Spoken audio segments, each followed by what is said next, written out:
Okay, I'm carrying on with the carbon cleaning of this Mazda 6 Series 2.2 Skyactiv diesel, and I've done 6 intake ports already.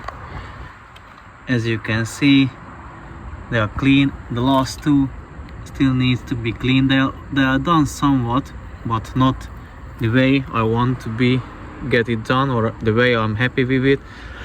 Once I get them 2 done, I'll touch up the surface. I'll record that one as for you, just like how it looks like when I touch it up. I basically just clean the surface where the gasket goes, and then the intake manifold. And once I'm done with the cleaning, with the carbon cleaning, I'm going to assemble the car back together, fill the engine up with oil, run it, then add an engine flush the oil, change the oil, the filter, and fill it up with new fresh engine oil again, and then change the filter as well. Take it for a test drive it, see if the issues are fixed, and then I can let the owner know that the car is ready to be picked up. I have cleaned the intake ports, all 8 of them. I touched up the surface, so now the car can go back together. I turned the crankshaft 2 times so that I checked it is turning freely as it should.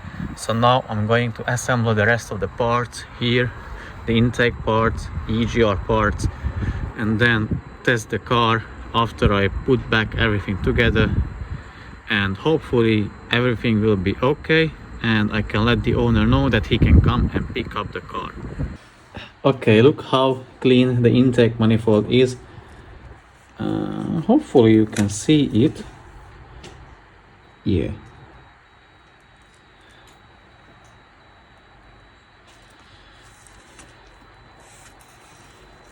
So it is very good. The cleaning of the EGR and intake parts like turned out really good. Here are the other parts. They are cleaned as well, obviously. Like, look at this tube.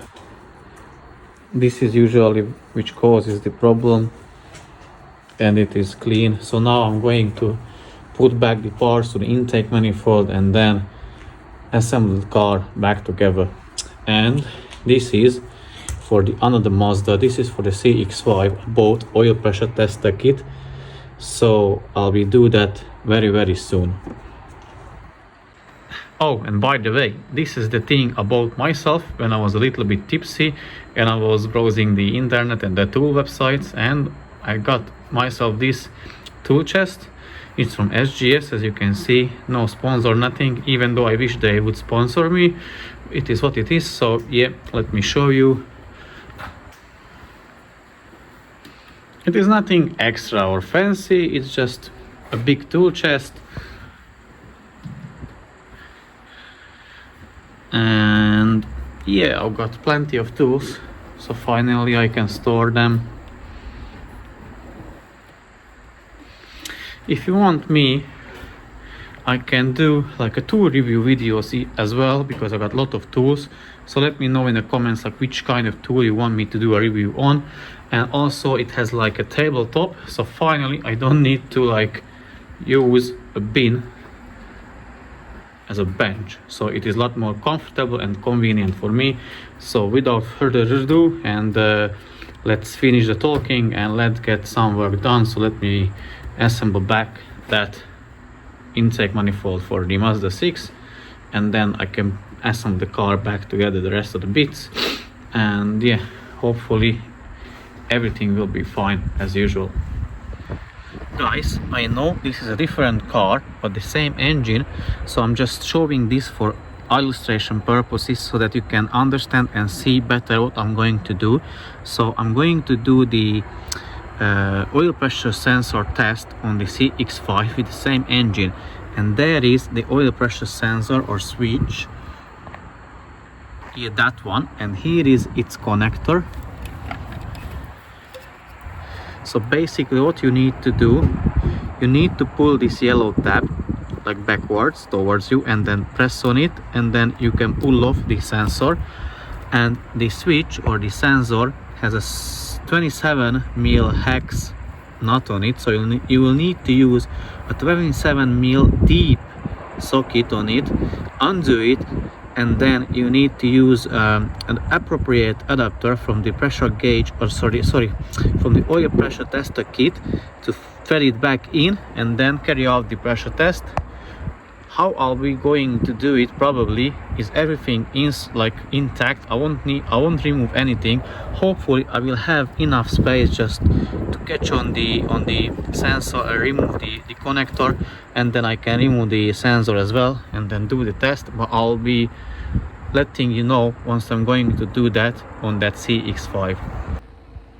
Okay, I have done the test drive. I've done 21 miles. MPG is amazing, it's great, the best so far I've noticed or I've met. 56.8 MPG, so tell me, what is it if it's not great?